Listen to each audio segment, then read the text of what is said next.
Hey guys, welcome back to another video. Before we get started, please like this video, share and comment down in the section down below. And please subscribe to my channel. We're getting close to 1,000 subscribers, and your subscription would definitely mean a lot to me and this channel. Now, today, we're going to discuss which states are primarily going to make up the winner of this election. And it is pretty evident that it definitely will come down to these states. These 6 right here are probably going to be the most important. But we could narrow this even further. We could definitely narrow this further because we've seen a lot of trends out of, some of these states that can show us who is more favored and, who is less favored in some of these states over here. Now, there has been some extensive polling done in all 6 of these states, and it could be, expanded to include North Carolina and recently Virginia. We've seen some pretty close polls out of Virginia, to say the least. If we go down here, go to Virginia, they have been very, very close as of recently. We've had, Biden +1, even, Biden +2, even, +4, +1, +3, +1. This is very different from in 2020, where Biden had led 10 points or above on average in the polling.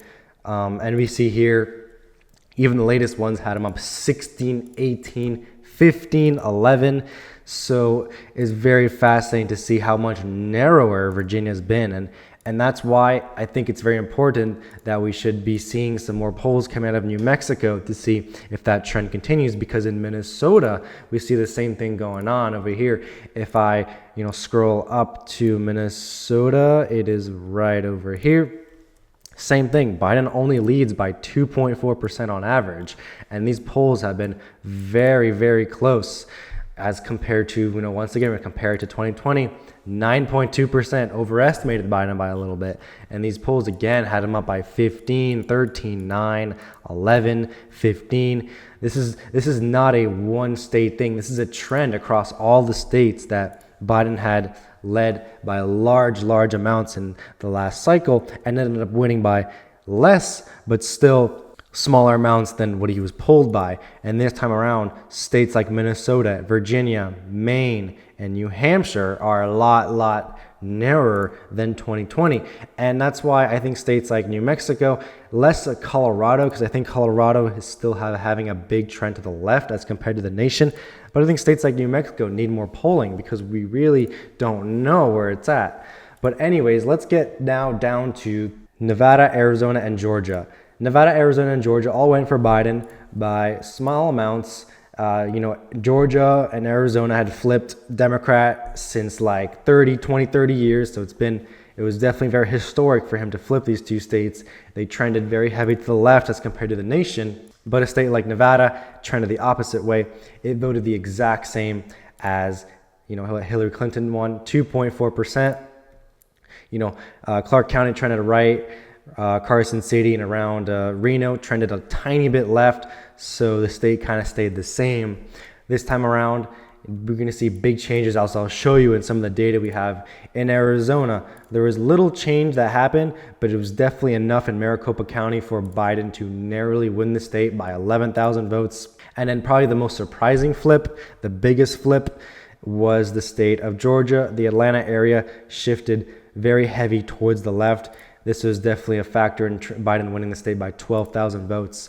So this coalition that he made up in the 2020 election helped him secure that 306 electoral votes, in addition to these 3 Rust Belt states. But this time around, it's very different. It's a very different map. It's obviously very similar, but the map can be viewed differently as well because of the change that's been going on in these 3 states, especially also North Carolina, Florida, and Texas, but they're more to the right, so we're not going to see as importance. Trump already had won them. There's no reason to think he's not going to win those 3 states in this election. Now let's get down to some of this data that we have here. We're going to go first through the state of Arizona. Arizona, very different from 2020. The fact that Trump is leading in every single poll and has had a very, very sizable polling lead since the aggregate was even created back in October of 2023. We can see here he has led every single poll since this one done before even the cycle began. It's very, very evident that Trump has a very good lead. And, it's important to bring in Kennedy and all the third parties. And we can see here, every single poll Trump leads. And this isn't a fluke. This isn't something to, question that one poll is wrong or not. Same thing over here. If we want to go to if we want to go to 538, Trump here, still 4.2%, basically out of the margin of error. Trump is out of the margin of error in these polls. There is just a domination of Trump leading in every single one of them in Arizona. So with that, we place Arizona in the tilt column for Donald Trump. I'm even going to bring it down under 2%. Let's say that he is overestimated, which usually, let's see previously what happened in 2020. We're going to see that Biden was actually overestimated. He had led by upwards of 5 percentage points, and he ended up winning by, if we can see here, 11,000 votes, 0.2%. And he had led by, comfortable margins in the 2020 cycle with polling. So we can put this now in the tilt column for Donald Trump. Let's move to Nevada. Similar story in Nevada, except Trump actually leads by a larger margin. This poll had him up by 13, and even the most favorable poll towards Democrats would have him only as a tie. Similar story, Trump maintains his lead. A lot of people are going to say that, all this that's going against Trump, the convictions, the indictments, all that, all these charges should, go against Trump. But in states like Nevada, Arizona, and Georgia, they're doing the complete opposite. They're helping him, once again, leading in every single poll in the 2-way, and then also in the 5-way, leading every single poll. Similar story on 538. If we want to check over here, if we want to go down to Nevada, we're going to see here in 2020, Biden had a consistent lead. He was actually overestimated by a few percentage points, but it was more accurate than most of the other states. But now Trump is out of the margin of error completely. He leads by 5 with Kennedy involved. We can see here, he leads every single poll, and the ones that don't have him leading are tied 50-50. And this is a Democrat super PAC that still has him up over here with third parties included. When the Democrat super PAC has him up with third parties and tied, then you know that Democrats are in trouble. So we're going to have Nevada here as a tilt state for Republicans. And then finally, probably the most favorable state for Republicans, one that it seems like Biden has primarily given up on this election cycle, is going to be the state of Georgia. Clicking Georgia, it seems like it's going to vote very similar toward North Carolina. Trump is up by, once again, 5 percentage points. He has led every single poll. On the 5-way race, it's very, very similar here, where it's just a domination on these polls, and there has been no shift towards Trump since any of the conviction indictments, nothing. He is out of the margin of error, we can see here. And in 2020, Georgia was one of those states where, it was going to flip Democrat, and Republicans were really, really afraid that it would not flip back Republican for a long time because of those favorable trends. But it seems like it's reversing because Biden is losing among key groups, African-American groups, Hispanic groups, even whites, college, non-college, and suburbs. So him losing among those groups is definitely going to affect his performance in states like Arizona and Georgia, where he had previously made a lot of gains. And since he is so unpopular in these sunbelt states, it's going to hurt him a lot. And we can also put Georgia in the tilt column for Republicans over here. And Republicans, Donald Trump is at 268. We don't know if he's going to win Nebraska second, but let's say as of now that Joe Biden is favored, which I think he is narrowly favored to win. He had won it last time by, I think, 6 percentage points, and I think he is going to be favored by a narrow amount to win it this time around. So what's left? What is going to be left now? It's going to be the Rustbelt. And this is the point of the video. I think the Rustbelt is going to be the most important and crucial part of this election. I think whoever wins this trio is going to win the election, whether it be Biden winning all 3, which gets him barely to 270, or Trump winning any of the 3, which would also get him past 270, or Trump winning all 3, which get him to 312. Now, it's very important to see, what people are thinking. Do they agree with what I'm saying? And it seems like they are. We can see that Trump has huge leads in these Sunbelt states, as I discussed, and it seems like the markets agree. This is people putting a lot of money. Georgia, 65% chance. Arizona, 61. Nevada, 63. North Carolina, 78% chance. Florida, 94. Texas, 90. And these states over here are very, very 50-50. We have Pennsylvania, which is 52-48, 54-46 and 53-47. So these are basically coin flips where people are very sure of what's going to happen in the sunbelt. And this is very evident about what I was saying, that this trio is going to decide the election. And we can check the polls too, and we can discover that in these states that the polls are a lot closer than the polls in the sunbelt. Trump still leads in Wisconsin, but it is very narrow. It's more back and forth. And we can see in the five-way race, Trump leads by a larger amount, but still very narrow. And same thing, we go to Michigan. We can see a very narrow lead for Trump. He still leads. And in the five-way race, it's a complete tie with an equal amount of leads for both of them. Pennsylvania is the only one that is very favorable for Trump in the polls. We can see him leading by 2.3%. He has actually grown his lead since last month. And in the five-way race, he actually leads by 3.2%. So let's say that Biden was able to flip these two states. Let's say he continue to make some gains that he has seen, and he flips them. That will not be enough. Trump winning Pennsylvania will secure him that 270 plus electoral vote margin that he needs. And this is why I think that right now Donald Trump is favored to win.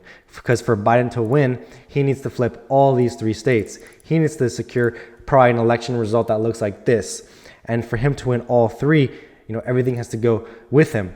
And some of these margins especially are very, very narrow. For Biden to win back Wisconsin, he will need to hold that 20,000 very narrow margin. And he was much more popular then. Right now, his approval rating is like around 37 to 40%, a lot lower. He was above water in 2020. Same in Michigan, except Michigan is one of those that he definitely has more of a cushion in.